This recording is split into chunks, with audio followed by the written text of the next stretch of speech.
அவங்க தலைவர் திரிஷாவோட தனி விமானத்துல பயணம் பண்றாரு. இவன் தனியா ஒரு ட்ராக் எடுத்து நண்பனுடைய தங்கச்சியா வாய்க்கிற வந்து பாத்தீங்கன்னா வந்து காதல் லீலைகளை வந்து அவுத்து வர்றான். தொண்டர்கள் ஒருத்தர் 2 பேர் இருப்பான். கட்சியில் இருக்கக்கூடிய ஒரு நிர்வாகி ஒரு உறுப்பினர் பண்ண தவறுக்கு விஜய் எப்படிங்க பொறுப்பு? சார் விஜய் பொறுப்புன்னு நான் சொல்ல சார், நீங்க ஒரு வழிகாட்டியா நடந்துங்கன்ற. நான் என்ன ஒரு வழிகாட்டாம விட்டுட்டாரு? வழிகாட்டினா ஒழுக்கத்தோட நீங்க இருங்க. நீ ஏன் ஒழுக்கத்தோட இல்லைன்னு தானே அப்புறம் நிறைய பேசிடுவேன் நான். அப்புறம் நீங்க தான் கஷ்டப்படுவீங்க. நீ ஏன் ஒழுக்கம் கட்டவன்ற அப்புறம் நீ எதுக்கு நீ வந்து பார்த்தீங்கன்னா இப்போ நான் இப்போ ஒரு கேள்வி வருமாறாத, பெண்களுக்கு பாதுகாப்பு இல்லைன்னு நீ சொன்ன, இப்போ என்ன பண்ணலாம்? உங்க கட்சி நிர்வாகி என்ன பண்ணலாம் சொல்லுங்க? தலைவரும் அப்படி தானே பண்றாரு. தலைவர் பண்ணதுக்கு இவருக்கு என்ன கேட்டா வந்து இவனை உட்கார வச்சவர் விஜய் கூட உட்கார வைக்கலாம். சார் சார் இதெல்லாம் ரொம்ப சார் அநாகரிகமா எதுவும் பேச வேண்டாம் சார். வந்து ஜேசன் சத்யா எதுக்கு வீட்டை விட்டு வெளியே போனார்? நான் போனாருன்னு மரியாதையோட சொல்றேன். ஏன் சொல்றேன்? ஒரு தகப்பன் வந்து ஒழுக்கமா இல்லைன்றதுனால கூட வீட்டை விட்டு வெளியே போயிருக்கலாம்ல. அது தனிப்பட்ட விவகாரங்களை வந்து நம்ம பேசலாம் சார். பொது வாழ்க்கை வந்த பிறகு எல்லாம் பேசப்படும் சார். அது வந்து தற்குறி வெற்றி கழகம் சார், அவ்வளவுதான் நம்ம சொல்ல முடியும் சார். எல்லாருடைய வாயிலே தான் போயிருந்தீங்க. விஜய் ஜெயிக்கணும் தமிழ் ஆட்சி அமைக்கணும்னு பேசினவங்க நீங்க. சச்சின் ரிலீஸ் எதனால ஆச்சு? கிழிச்சமா பிராண்ட், இதான் பிராண்டை கிழிக்கிறதுன்றது. இன்னும் அடுத்தடுத்து கிழிப்போம். அதனால மூடிக்கிட்டு பொத்திட்டு இருக்கணும் அணில் குஞ்சுகள் எல்லாருமே. நான் சொல்றேன், நீங்க விசுவாசத்தை காட்டுறீங்களா? உங்க தலைவன் காலை போய் நக்குங்க. ஜனம் காலையில கூப்பிட்டு வச்சு நக்குங்க. பேசாதீங்க. அப்படிதான் பேசுவேன்.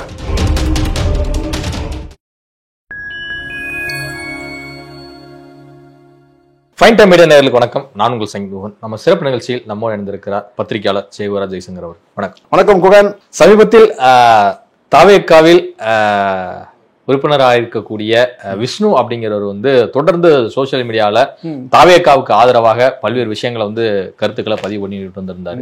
குறிப்பா அவர் வந்து இந்த பொதுக்குழு கூட்டம் பல கூட்டங்கள் எல்லாம் வந்து கலந்துகிட்டதா வந்து நம்மளும் வந்து பார்த்தோம். அவரே பப்ளிக் பைட் எல்லாம் எடுத்துட்டு போய் ஒரு சின்ன மைக்கை நீட்டி அடுத்த முதல்வர் யார் அப்படிங்கிற ரீதியெல்லாம் வந்து சர்வே எல்லாம் போட்டிருந்தாரு. அவர் ஒரு சேனல்ல எல்லாம் கூட இதெல்லாம் நம்ம வந்து பார்த்தோம். இதற்கு அடுத்ததாக இப்போ வந்து ஒரு சிக்கல்ல வந்து மாட்டியிருக்கிறாரு. என்ன அப்படின்னா, தன்னுடைய ஃப்ரெண்டோட தங்கச்சிக்கு மெசேஜ் அனுப்பி காதல் அம்பு வீசியதாக ஒரு புகார் எழுந்திருக்கு. முதல்ல இதை எப்படி பாக்குறீங்க? அதாவது காதலிக்கிறது தப்பு இல்லை சார், நீங்க காதலிக்கலாம். ஆனால் நீங்கள் வந்து நீங்கள் யாருன்றது முதல்ல சொல்லணும். உங்களுக்குன்னு ஒரு குடும்பம் இருக்கா, பொண்டாட்டி பிள்ளைங்களாம் இருக்கிறாங்களான்றது ஒரு கேள்வி ஒன்று. சரி, அவங்க இருக்கிறாங்க. நீங்கள் வந்து ஒரு தகவல் பரிமாறும் போது என்ன உறவு முறை வச்சு பரிமாறுறீங்கன்னு பாருங்கள். தங்கச்சின்ற அந்த உறவை நீங்கள் கொச்சைப்படுத்துகிற மாதிரி இருக்குது அவருடைய அந்த சாட்டிங். முதல்ல அதை பேசுவோம். நீங்கள் லவ் சாட் பண்ணுறீங்க. இங்கே வந்து பார்த்தீங்கன்னா வந்து எல்லாருக்கும் இங்கே வந்து ஒரு லவர்ஸ் வந்து பார்த்தீங்கன்னா ஒருதலை காதல் இருக்குது அல்லது இருதலை காதல் இருக்குது. இருதலை காதலே வந்து கட்டினா அவன் வந்து கொஞ்ச காலம் மறந்து வேற ஒருத்தரை வந்து பார்த்தீங்கன்னா லவ் பண்ணக்கூடியதெல்லாம் சகஜமான விஷயம். இந்த ஆண் பெண் 2 பேருக்குமே நான் சொல்கிறேன். ஆனால் நீங்கள் முதல்ல யார்? ஒரு கட்சியில் ஒரு பொறுப்புள்ள ஒரு நிர்வாகியாக இருக்கிறீங்க ஒன்று. ரெண்டாவது கேட்டால் நீங்கள் போடக்கூடிய பதிவுகள் எல்லாம் வந்து கேட்டால் அப்படியே விஜய் ஆகா ஓகோன்றீங்க. அதெல்லாம் ஒரு பக்கம் கேட்டால் நீங்கள் உங்களை கூர்ந்து உங்களை ஃபாலோ பண்ணக்கூடிய தாவேகா தொண்டர்கள் இருக்க தான் செய்கிறாங்க. இப்போ நீங்கள் வந்து ஒருத்தர்கிட்ட நீங்கள் சேட் பண்ணுறீங்கன்னா அந்த சேட் பண்ணுறதுக்கூடிய அந்த கண்டென்ட் இருக்குதுல்ல, அதுதான் அங்கே. நீங்கள் வந்து காதலை சொல்கிறீங்க, அவங்க காதலை மறுக்கிறாங்கன்றதுலாம் வேற. நீங்கள் தங்கச்சின்ற அந்த உறவை நீங்கள் கொச்சப்படுத்துகிற மாதிரி அந்த சேட்டிங் இருக்குல்ல, அதுதான் ரொம்ப ரொம்ப சிக்கல். முதல்ல நீங்கள் இந்த மாதிரியான சேட்டிங்களே போகவே கூடாதுன்றது முதல் ஒன்று. சரி, அப்படியே நீங்கள் போனால் கூட பார்த்தீங்கன்னா அங்கே வந்து ஆபாசன்றதை விட கேட்டால் இந்த மாதிரியான ஒரு என்ன சொல்கிற ஒரு நெருடலான பதிவுகள் வந்து நீங்கள் போடுறது தப்பு. 2. சரி, அதுக்கு பிறகு நீங்கள் அதையும் தாண்டின்னு கேட்டால் அந்த தங்கச்சின்ற அந்த உறவு முறையை வச்சு நீங்கள் வந்து பண்ணுறீங்கன்னா, அதுவும் நண்பனுடைய தங்கச்சியை வந்து நீங்கள் இந்த மாதிரி பலரும் கடந்த காலத்தில் நம்ம பார்த்துருக்கோம். சினிமாவே பார்த்துருக்கோம், படங்களே பார்த்துருக்கோம். நண்பனுடைய தங்கச்சி உங்களுடைய தங்கச்சியை தான் நீங்கள் பார்க்கணும். அதாண்டி அங்கே மறுக்கப்படும் போது நீங்கள் அதை கட்டாயப்படுத்துறீங்கன்னா நீங்கள் நண்பனுக்கும் துரோகம் செய்கிறீங்க ஒன்று. ரெண்டாவது கேட்டால் நீங்கள் உங்களுடைய ஸ்தானம் அங்கே அடிப்படுது இல்லை.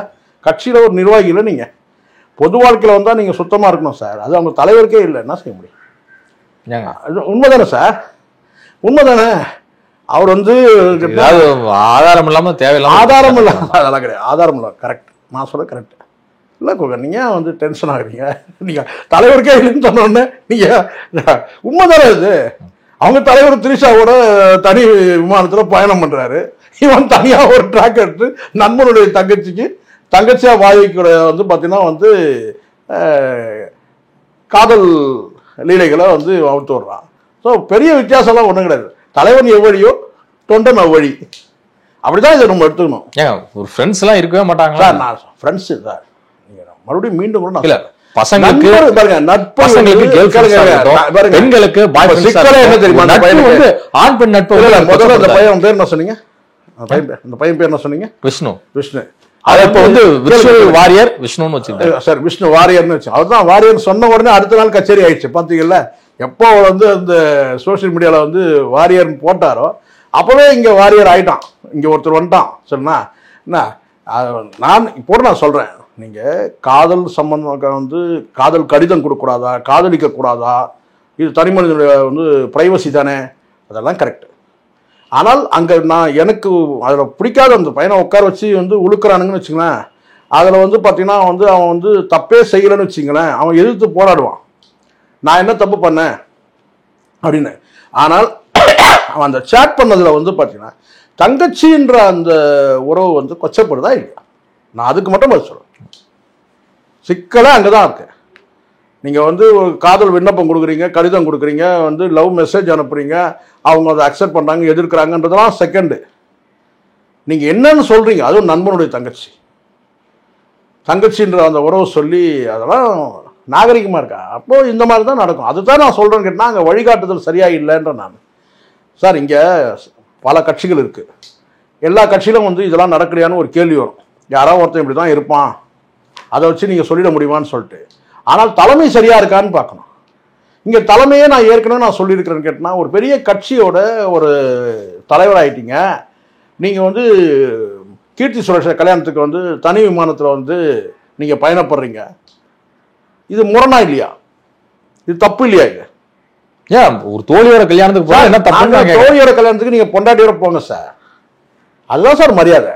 நீங்க ஒரு தலைவர் சார், நீங்க பொண்டாட்டியோட போங்க, தனியா போங்க. ஏற்கனவே உங்களை பத்தி இங்க வந்து ஒரு அரசலும் புரசலுமா வந்து ஒரு செய்தி ஓடிக்கிட்டு இருக்குல்ல சார், இன்னைக்கு வரைக்கும் விமர்சிக்கப்படுதா இல்லையா? எல்லாத்துக்கும் பதில் சொல்றாங்க. இதுக்கு பதில் சொல்றாங்களா ரெண்டு பேருமே? தப்புன்னு தெரியலையா? அது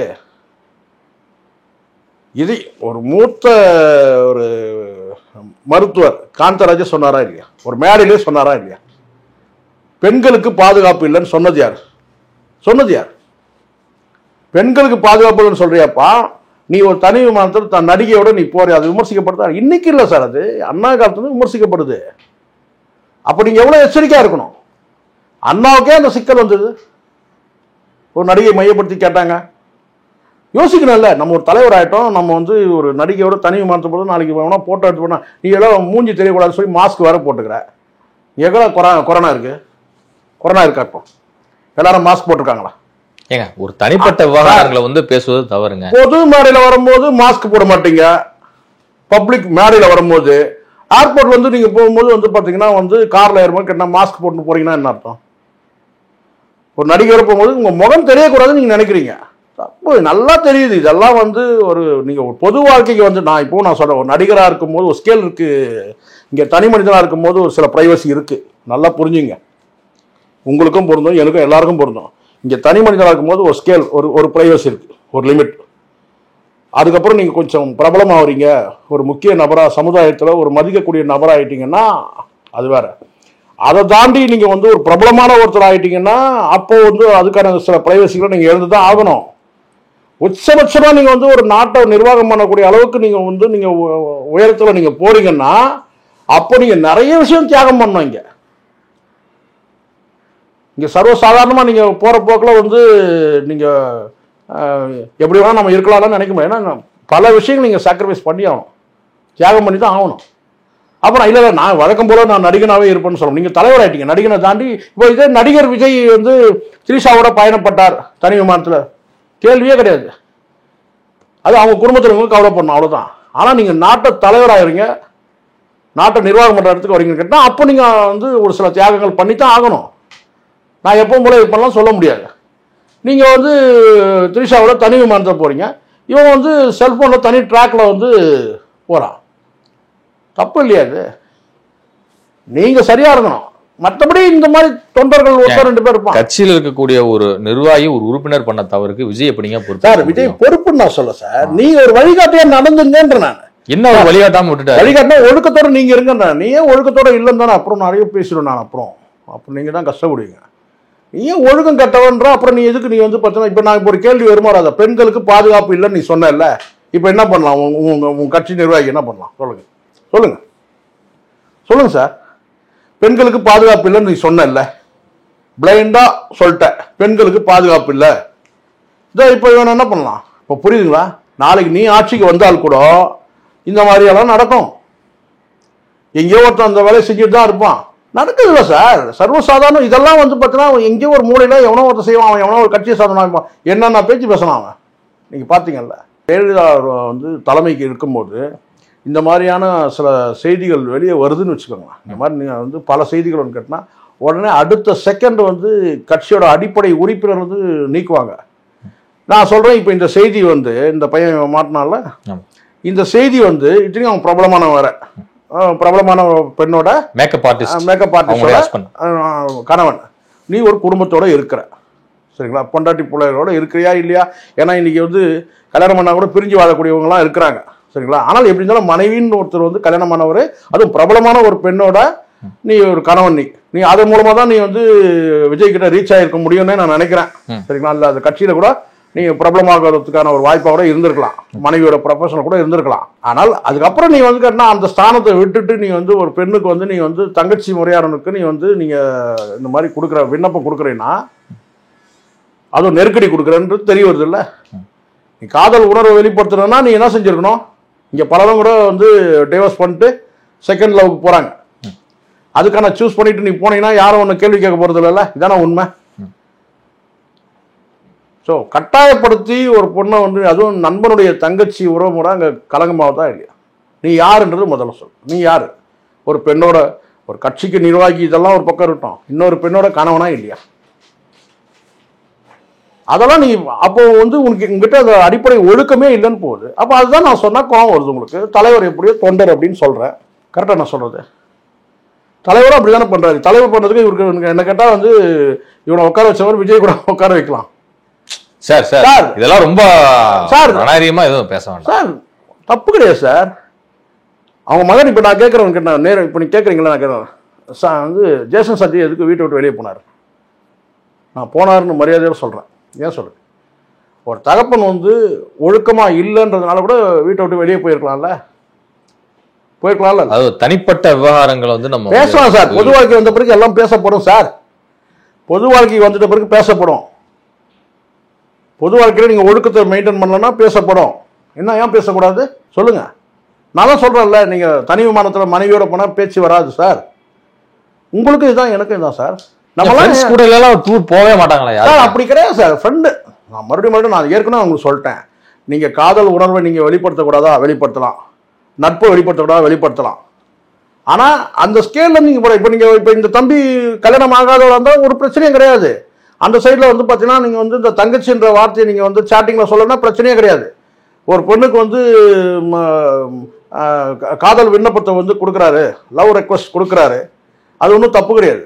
ஆனால் இங்கே வந்து ஒரு கணவனாக இருக்கிறீங்க, ஒரு கட்சியோட நிர்வாகியாக இருக்கிறீங்க, அந்த பொண்ணு அங்கே வந்து பார்த்தீங்கன்னா நண்பனுடைய தங்கச்சியாக இருக்கு. என்ன சார் இது?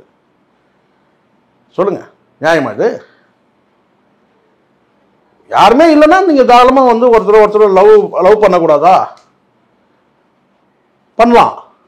இங்கே இவர் என்னவா இருக்கிறாருன்னு தான் முக்கியம். கணவனா மட்டுமே இல்லை, கட்சியோட வந்து வாய்க்கீழே பேசுறதெல்லாம் பார்த்தீங்கல்ல, எவ்வளோ பேசுறீங்க? அதை தான் நான் சொல்கிறேன். இவர் செய்த தவறையும் இந்த தம்பி செய்த தவறையும் விஜய் நீங்கள் ஒப்பிட்டு பார்த்தீங்கன்னா கொஞ்சம் டிஃப்ரென்ஸ் வரும், அவ்வளோதான். ரொம்ப டிஃப்ரென்ஸ் வராது. அப்போ நீங்கள் வந்து அந்த 60 லட்சம் பேர் 70 லட்சம் பேர் மெம்பரில் அவன் கிடையாதா? நான் கேட்குறேன், சொல்லுங்கள். 60 லட்சமா 1 கோடியா? 1 கோடி மெம்பர். 1 கோடி மெம்பரில் இவங்க ஒரு ஆள் கிடையாது. சிக்கல்ல மாட்டினான்னா உடனே அவன் கட்சிக்காரன் கிடையாது. இது இப்படிதான் ஓடிட்டு இருக்கு கொஞ்ச நாளா. எது சிக்கல்ல மாட்டினான்னா அவன் என் கட்சிக்காரனே கிடையாது. இப்போ புரியுதுங்களா சார்? அது வந்து தற்குறி வெற்றி கழகம் சார், அவ்வளவுதான் நம்ம சொல்ல முடியும். ஏங்க சார், என்னுடைய வாயிலே தான் போயிருந்தீங்க. விஜய் மாதிரி ஜெயிக்கணும் தமிழக ஆட்சி அமைக்கணும்னு பேசினவங்க நீங்க. இப்போ பேசி முடிச்சு வந்து பேசினாரு, மறுத்துறதான் காணொலி இருக்கு. இல்ல நான் மறுக்கல, இப்போ நான் மறுக்கல. ஒரு கட்டத்தில் தீவிரமாக இதே இடத்துல நம்ம 2 பேரும் உட்காந்து பேசும்போது நான் சொன்னேன், லெஃப்ட் ஹேண்டில் நீங்கள் வந்து டீல் பண்ணாதீங்க, அப்படின்னு நம்ம பேசியிருக்கோம். இதை விட பெரிய நம்ம வந்து எல்லாரும் வந்து ஆதரிக்க பயந்த போது பகிரங்கமாக ஆதரிச்சோம். நம்ம இன்னைக்கு ஒன்றா சில தருதலைங்கெல்லாம் பேசிட்டு இருக்குல்ல இந்த மீடியாவில் உட்காந்துக்கிட்டு, அவங்களுக்கெல்லாம் முன்னாடி பேசிருக்கோம். இருங்க, நீங்க கரெக்டா நான் சொல்றேன்.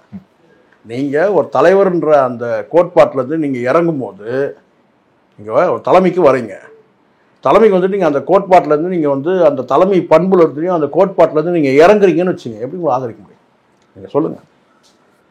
ஆதரிக்கிறது தான் நான் சொல்றேன். விஜயோட அரசியலை வந்து கேட்டா முற்றிலுமா வந்து எதிர்க்கிறவங்க அரசியலுக்கு வரவே கூடாதுன்னு சொன்ன காலத்துல நாம ஆதரிச்சு நான் ஆதரிச்சேன். இதே இடத்துல நம்ம 2 பேரும் உட்காந்து பேசணும். கூத்தாரின்னு சொல்லும் போது எவனுமே பேசவே இல்லை. இந்த விஜய் கூட இப்பதான் பேசிட்டு இருக்கிறாரு. கூத்தாரின்னு சொல்லும் போது கேட்டால் முதல்ல நம்ம வந்து குரல் கொடுத்தது நம்ம தான். ஏன் நேற்று கூட நான் ஒரு மீடியாவில் பேசும்போது கேட்டேன், ஆளுநர் ஷானவாஸ் வந்து கூத்தாரின்னு சொல்லி பேசுனது வந்து தப்பான விஷயம். கூத்தாரினா இப்போ இவங்க யார்கிட்ட கூட்டணியில் இருக்கிறாங்கன்னு கேட்டேன். நியாயத்தை நம்ம பேசுவோம், நேற்றும் பேசியிருக்கோம். ஆனால் விஜய் வந்து என்ன கேட்டினா கூத்தாரின்னு சொன்னதையோ இல்லை அவர் அரசியலுக்கு வர்றதை வந்து விமர்சனம் பண்ணதையோ எல்லாம் நம்ம வந்து கடுமையாக நம்ம எதிர்த்தோம். ஆனால் தலைமை பண்புல இருந்தும் அந்த கோட்பாட்டில் இருந்து இறங்கும் போது உன்னை வலுக்கட்டாயமாக உன்னை போயிட்டு வந்து ஆதரிக்கிறதுக்கு நம்மனா தாடி பாலாஜி மாதிரியா நம்ம சொல்லுங்க பச்சை குத்திக்கிறது அப்படிப்பட்ட நபர் கிடையாது சார். நம்ம ஒரு மீடியா ஒரு பத்திரிகையாளராக வந்து கேட்டால் அவருடைய அரசியல் வருகையை நம்ம வரவேற்கிறோம், ஒரு அரசியல் கட்சியாக உருவாகுது. ஆனால் நீங்கள் அந்த தலைமை பண்புல இருந்து அந்த கோட்பாட்டில் இருந்து நீங்கள் இறங்கும்போது நான் எதுக்குடா உனக்கு முட்டு கொடுக்கணும்? நான் கேட்குறேன், நான் எதுக்கு கொடுக்கணும் முட்டு கொடுக்கணும்? இல்லை உங்ககிட்ட ஏதாவது வந்து கமிட் ஆகிட்டு உங்ககிட்ட ஏதாவது ஒரு ஃபண்டு வாங்கி நான் அக்ரிமெண்ட்டாக போட்டிருக்கிறேன். நான் கேட்குறேன், உங்களை ஆதரிச்சு பேசணும், நீங்கள் என்ன பண்ணாலும் ஆதரிக்கணும்னு சொல்லிட்டு. ஒழுக்கம், குறைஞ்சபட்சம் ஒழுக்கத்தை கூட மெயின்டைன் பண்ண முடியல. தனிநபருடைய அந்த ஆசை அபிலாஷைகளை கூட உங்களால் தியாகம் பண்ண முடியல. கடா வயசாகிட்டு நீங்கள் என்ன வந்து தனி விமானத்தில் வந்து நடிகையோட பயணப்படுற நீ ஒரு தலைவன் சொல்லிட்டு சொல்லு பார்க்கலாம். குறைஞ்சபட்சம் உனக்கு ஒரு குடும்பத்தோட கூட நீ இல்லை.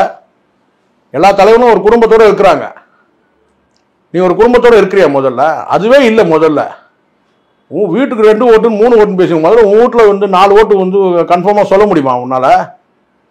அந்த லட்சத்தில் வச்சுட்டு அதுக்கப்புறம் கேட்டால் உங்க வந்து பெண்களுக்கு பாதுகாப்பு இல்லை, அது இல்லை, இது இல்லைன்ட்டு இப்போ வந்து ஒருத்தன் வந்து மாட்டிக்கினான்னாக்கா இது வரைக்கும் எந்த ரியாக்ஷனும் இல்லை உங்ககிட்ட இருந்து. ஒழுக்கம் வேணும். ஒழுக்கம் இல்லைன்னா ரொம்ப கஷ்டம். இன்னைக்கு வந்து ஒரு கம்பீரமான ஒரு ஆளுமையாக இருந்தாங்க, கலைஞர் இருந்தாங்க. அவங்கள ஏதாவது நீங்கள் வந்து பார்த்தீங்கன்னா அவங்களுடைய முகத்தை பாருங்க, ஏதாவது ஒரு டெத்துக்கு வரதை நம்ம பார்க்கணும். நீங்கள் பார்த்தீங்களா இல்லையா? நீங்கள் மனசாட்சி தொட்டு பேசுங்க.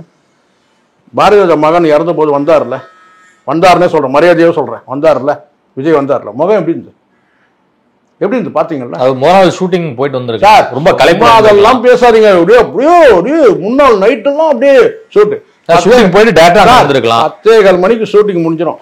நீங்கள் எந்த காலத்தில் இருக்கிறீங்க? விடிய ஷூட்டிங் நடந்ததெல்லாம் அதெல்லாம் காலம் வேற. 10:15 நைட் ஷூட் போட்டு வந்திருக்கலாங்க. திரும்ப பாருங்க, 10:15 மணிக்கு ஷூட்டிங் முடிஞ்சிடும் சார். அந்த அளவுக்குலாம் இவங்க பெரிய இது கிடையாது சார். நைட்டெல்லாம் அடிக்கிற அளவுக்குலாம் ஒன்றும் கிடையாது சார். நைட்டெல்லாம் நடிக்கிறது இல்லை, நைட்டெல்லாம் அடிக்கிறது. புரிய நினைக்கிறேன் உங்களுக்கு. நைட்டெல்லாம் தண்ணி அடிச்சா வந்து பேசாதீங்க. பாட்டுக்கு ஒரு பொது வெளியில ஒரு ஊடகத்துல 19 பேச கிடையாது. நான் விமர்சனம் பண்றது நீங்க பாருங்க, நான் என்ன விமர்சனம் பண்றேன்னு பாருங்க. அவர்னா நைட்டெல்லாம் வந்து குஷ்டு வந்தார் நான் சொன்னேன், அப்படியேதான் சொன்னேன் நான். நீங்க எடுத்து பாருங்க சார். ஒரு டெத்துக்கு வரும்போது அந்த முகத்தை பாருங்கன்ற நான். நமக்கு தெரியாதா சார்? இங்கே வந்து நம்ம எவ்வளோ காலத்துலேருந்து நம்ம வந்து எத்தனை குடிகாரங்களும் நம்ம பார்த்துருக்கோம், எத்தனை குடிகாரங்க நம்ம கடந்து வந்திருக்கோம்.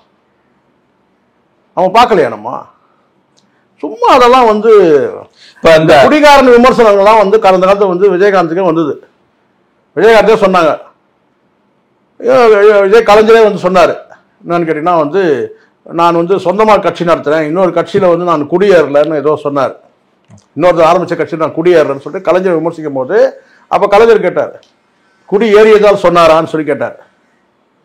அதே இந்த அம்மா வந்து சொன்னாங்க, என்னம்மா சொன்னாங்க, ஜெயலலிதா குடிகாரன்னு சொன்னாங்க. அதுக்கு விஜயகாந்த் என்ன சார், ஆமாம் இந்த அம்மா தான் பக்கத்துல ஊற்றி கொடுத்தாங்கன்னு சொன்னாங்கல்ல. அதாவது இந்த குடிகார விமர்சனம்லாம் அரசியல் தலைவர்கள் மேலே இருந்திருக்கு.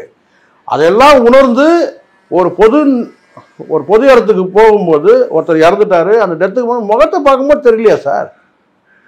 சொல்லுங்க பார்க்கலாம். ஒழுக்கமாக இருக்கணும் தான் நம்ம சொல்கிறோம். நான் ஒன்றும் விஜய் வந்து பார்த்தீங்கன்னா அவர் வந்து குடிச்சிட்டு போனாருன்னா நான் சொல்லவே இல்லை. ஒழுக்கமா இருக்கணும்னு தான் நான் சொல்றேன். ஒழுக்கத்துல அங்க கேள்விக்குறி விஜய் கிட்ட நிறைய கேள்விகள் இருக்கு சார். ஒழுக்கம் சம்பந்தமான விஷயத்துல விஜய் கிட்ட கேள்வி இருக்கு. அதனால விஜய் வந்து இந்த பெண்கள் பாதுகாப்பு, இந்த மது விஷயம், இந்த மாதிரி விஷயத்தெல்லாம் விஜய் பேச முடியாது சார். எம்ஜிஆர் மேல எம்ஜிஆர் சொல்றீங்க சார். எம்ஜிஆர் மேல ஒரு இமேஜ் இருந்தா இல்லையா சார்? நீங்க சொல்லுங்க சார். எம்ஜிஆர்னா எப்படிப்பட்டவர்? அவர் திரைமறைவில் அவர் என்ன பண்ணுவார்லாம் தெரியாது. ஆனா எம்ஜிஆர்னா யாரு? எம்ஜிஆர்னா ஒழுக்கமானவர், நல்லவர், வள்ளல். இப்படி அந்த பிராண்ட் எப்படி வந்தது சொல்லுங்க. குடிப்பழக்கம் தான் வந்து பார்த்தீங்கன்னா வந்து இருக்கிறதுலே மோசமான ஒரு தன்னை மறக்கக்கூடியது அது. இப்போ இந்த விஷயம் தெரியுமான்னு கேளுங்க. இப்போ இந்த மாதிரி ஒருத்தர் மாட்டிக்கிட்டானே, ஏதாவது விஜய் கிட்ட ஏதாவது ரியாக்ஷன் இருக்குமா? இந்நேரம் ரியாக்ஷன் இருந்துருக்கணும்ல.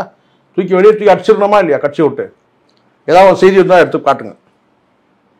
அது வந்து ட்ரோல் ஆகிட்டு இருக்குது, ஒரு நாளாக ஓடிட்டு இருக்குது, நேற்று வந்து ஓடிட்டு இருந்தது. இல்லை, போலீஸார் வழக்கு பதிவு செய்து விசாரணை நடத்துவாங்கல்ல. Correct sir. நீங்க கட்சியில் இருந்த நடவடிக்கை, காவல்துறை நடவடிக்கை கண்டிப்பா எடுப்பாங்க, எடுக்கணும் சார். இன்னைக்கு லேட்டுன்ற சார்.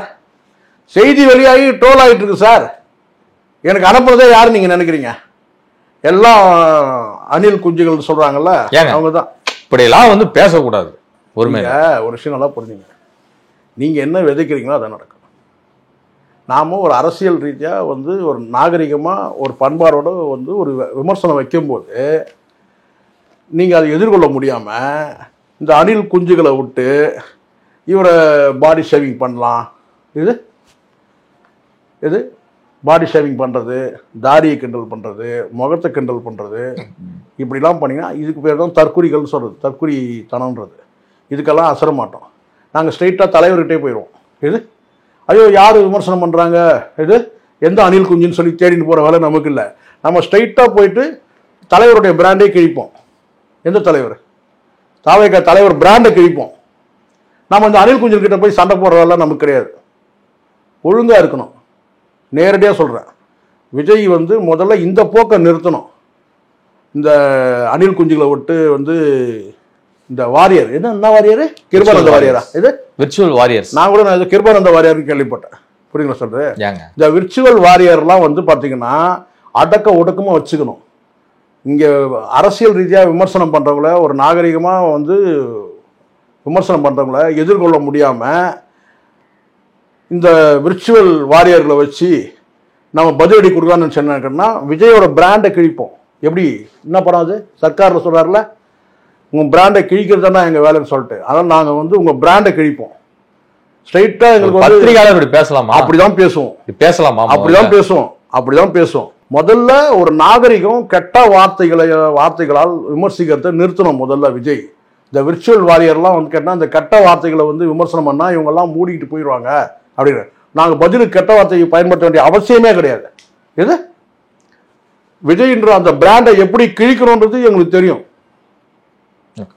சும்மா வந்து இந்த விர்ச்சுவல் வாரியர் இவங்க பார்த்தீங்களா, ஒரு விர்ச்சுவல் வாரியர் கதை என்னான்ட்டு, எது கிழிச்சுக்கிறாங்க உட்கார வச்சு. விர்ச்சுவல் வாரியர் இதெல்லாம் யாரு? எல்லாம் இந்த கூட இருக்கிற அந்த ஜான் பண்ற வேலை. இது பாவம், என்ன செய்ய முடியும்? கூலி வாங்கிட்டாரு. இந்த விர்ச்சுவல் வாரியர் கூட இன்னொருத்தவன் தான் அது லாட்ரி வேற சார். அப்படிதான் சார் பேசுவோம். இவங்கெல்லாம் என்ன பண்ண முடியும் சார்? இவங்கெல்லாம் ஒரு குடும்பத்தோட இருந்தானுங்கன்னா இந்த கெட்ட வார்த்தைகள் பயன்படுத்துறது இருக்கலாம். இவங்கெல்லாம் குடும்பத்தோட இல்லை, அக்கா தங்கையோட வாழ்ந்துருந்தானுங்கன்னா இருங்க. அக்கா தங்கையோட வாழ்ந்துருந்தானுங்கன்னா பரவாயில்ல, மனைவியோட வாழ்ந்தா பரவாயில்ல, அம்மா அப்பாவோட வாழ்ந்தா பரவாயில்ல. தருதலை மாதிரி வாழ்ந்துட்டு இருக்கிறானுங்க. தலைவனும் அப்படி, தொண்டனுங்களும் அப்படி. பின்ன விர்ச்சுவல் வாரி அப்புறம் வேற எதுனா கேட்டு வராங்க. அப்புறம் பின்ன எப்படி இவனு கிட்ட இருக்கும்? என்ன டெலிவரி வாயிலிருந்து வர வார்த்தை? கெட்ட வார்த்தைகளை விமர்சிக்கிறது அரசியல்ல. ஒரு மீடியாவில் வந்து கெட்ட வார்த்தைகளை பேசுவீங்களா நீங்க? அரசியல் ரீதியாக விமர்சனம் பண்ணா கெட்ட வார்த்தைகளை திட்டுவீங்க. அதை கேட்டதும் ஐயோ இவரு கெட்ட வார்த்தை திட்டுறாருன்னு. டேய், இதெல்லாம் பார்த்து தானே இருக்கோம். நாங்கள் ஸ்ட்ரைட்டாக உங்க தலைவன்கிட்டே போயிடுவோம். இது இந்த உங்களுக்கு அணில் குஞ்சுகளுக்கு பதில் கொடுக்குறவெல்லாம் எங்களுக்கு கிடையாது. ஸ்ட்ரைட்டாக உங்க தலைவன்கிட்ட போயிடுவோம். ஒழுங்கா இருந்துக்கணும். நீ எவ்வளோ பேர் தலைவனானா இருந்துக்கோ. பல பேர் இங்கே மண்ணை கவி இருக்கிறான். இந்த சினிமாவிலேருந்து வந்த தலைவருங்கெல்லாம் நான் சொல்கிறேன். நீங்கள் எல்லாம் உங்கள் மனசில் எம்ஜிஆர் நினச்சிக்க வேண்டாம். பதில் கொடுக்க தெரியும். இதெல்லாம் தப்பான விஷயம். இந்த விர்ச்சுவல் வாரியர் இது என்ன பெரிய அப்படியே மனசில் சொன்ன உடனே எல்லாரும் அப்படியே ஆகிட்டோம். விர்ச்சுவல் வாரியர், அப்பா விர்ச்சுவல் வாரியர் தெரியல ஒருத்தர் லட்சணம் என்னன்றது. யாரையுமே அரசியல் குறித்து விமர்சனம் பண்றவங்கள நாகரிகமான அரசியல் விமர்சனம் பண்ணணும். கெட்ட வார்த்தைகள் ஏன்டா பெரிய ஆக்ஸ்போர்ட் யூனிவர்சிட்டியா படிச்சுட்டு வரணும்? நான் கேட்கறேன். கெட்ட வார்த்தையில பேசுறதுக்கு கெட்ட வார்த்தை யார் வேணா பேசலாம். நல்ல வார்த்தை பேசுறதா இங்க ஒன்று. தமிழை சொச்சமா பேசுறதுக்கும் தூய்மையான தமிழை பேசுறதுக்கு தான் இங்க கஷ்டம். அதுக்கு இலக்கியம் படிக்கணும் வந்து நிறைய இருக்கு. கெட்ட வார்த்தை எந்த கழுத வேணாலும் பேசிட்டு போயிடும். அது பெரிய விஷயமே கிடையாது. இதே கெட்ட வார்த்தை திட்டத்தை உங்க மாதிரி உங்களுக்கு சமமாலாம் திட்ட முடியாது. என்ன ஸ்ட்ரைட்டா போய் உங்க தலைவருடைய பிராண்டை வேணா கிழிக்க முடியும். அதான் இப்போ கிழிச்சம் பார்த்தீங்களா? சச்சின் ரிலீஸ் எதனால ஆச்சு? கிழிச்சமா பிராண்டு. இதுதான் பிராண்டை கிழிக்கிறதுன்றது. இன்னும் அடுத்தடுத்து கிழிப்போம். ஸோ அதனால மூடிக்கிட்டு பொத்திட்டு இருக்கணும் தான் அணில் குஞ்சுகள் எல்லாருமே. நான் சொல்றேன், நீங்க விசுவாசத்தை காட்டுறீங்களா? உங்க தலைவன் காலை போய் நக்குங்க. ஜனம் காலையில கூப்பிட்டு வச்சு நக்குங்க. பேசாதீங்க. அப்படிதான் பேசுவேன். நேரம் இந்த அணில் குஞ்சுகள் நேரம் போய் உங்க தலைவன் காலை நக்குங்க. அதை விட்டுட்டு இங்க அரசியல் விமர்சனம் பண்றவங்களாம் ஒருமையில பேசிடலாம், கெட்ட வார்த்தையில பேசிடலாம், பாடி ஷேமிங் பண்ணிடலாம். நீங்க பண்ணீங்கன்னு சொன்னா உங்க தலைவர் பிராண்டை கிழிப்போம். நீங்க சரியா நீங்க மற்றவங்களாம் நீங்க பிராண்ட் நீங்க வந்து சாரி மொத்த அணில் குஞ்சுகளும் சேர்த்து நான் சொல்றேன், சவாலா விடுறேன். நீங்க மற்றவங்களாம் நீங்க வந்து பாடி ஷேமிங் பண்றீங்கல்ல, எல்லாரையுமே மீச ராஜேந்திரன், ரவீந்திர துரைசாமி, அடுத்தது நானு, இன்னும் யாரெல்லாம் விஜய் விமர்சனம் எல்லாம் பாடி ஷேமிங் பண்றீங்கல்ல, எங்க உன் தலைவர் இருக்க டோப்பா கட்டி வர சொல்றா பார்க்கலாம். ஏங்க என்னங்க பேசுறீங்க? பேசுவோம். அப்படிதான் பேசுவேன். பொது வெளியில அப்படிதான் பேசுவோம். நீங்க என்ன மத்தவங்க பாடி ஷேமிங் பண்றீங்கல்ல, என்ன கருத்து பேசலாம் சார். தயவு செய்து அதெல்லாம் முடியாது. நான் பேசுவோம், பதிவு பண்ணுங்க, பேசுவோம். மத்தவங்க நீங்க பாடி ஷேமிங் பண்ணீங்களா? ஒரு பத்திரிகையாளர்ல நீங்க ஒரு பத்திரிகையாளர் வந்து விமர்சனம் பண்ணாங்கன்னா நீங்க அவங்க எல்லாம் பாடி ஷேமிங் பண்ணீங்களா? நீங்க இது யார் வேலை? ஜான் வேலையாது? ஜான் பார்த்திருக்கீங்களா நீங்க? சாதாரண வந்து தென்றல் காத்து அடிச்சாலும் வந்து ஜானை தேட வேண்டியது இருக்கும். புயல் அடிச்சா என்ன ஆகும்? புயல் அடிச்சா அடுத்த ஸ்டேட் கிடையாது, அடுத்த நாட்டில் இருப்பாரு. பாடி ஷேமிங் பண்ணலாமா? ஜான் ஆரோக்கியசாமி பண்ணலாமா? அடக்கணும். ஜானுக்கு டைரக்டா சொல்றேன், ஜானுக்கு சொல்றேன் நான். உங்க வேலையெல்லாம் எனக்கு தெரியும். நேரடியா வான் பண்ற ஜான் ஆரோக்கியசாமி ரொம்ப அப்புறம் நல்லா இருக்காது. யாரும் பாக்குறேன் மீச ராஜேந்திரன் பாடி ஷேமிங், அடுத்து இவரு ரவீந்திர துரைசாமி பாடி ஷேமிங். கருத்து சொன்னா கருத்தோட மோதுங்கடா. உன் தலைவர்கிட்ட தலைவர் இருக்கிற முடிய ஒரிஜினல் கிடையாது. கரெக்ட் சொல்லு விஜய்.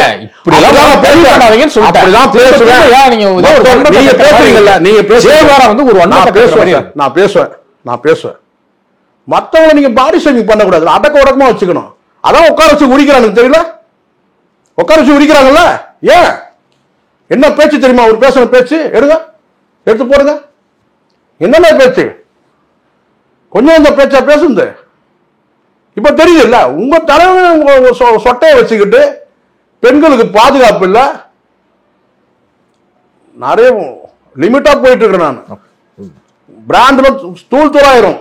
இந்த விஜயோட இந்த பெரிய சூப்பர் ஸ்டார் மெகா ஸ்டார் இதெல்லாம் தூளாக்கிரும். ஒரே ஒரு சாம்பிள் எடுத்து உங்களால் ஜீரணிக்க முடியல. இந்த சச்சின் அந்த சப்ஜெக்ட் ரீரிலீஸ் சப்ஜெக்ட் எடுத்த உடனே உங்களால் ஜீரணிக்க முடியல. எப்படி உட்கார சிக்கிச்சம் பாத்தீங்களா? எவிடன்ஸோட போட முடியும். இதுவரை உங்கள் பல்வேறு கருத்துக்களுக்கு மிக்க நன்றி.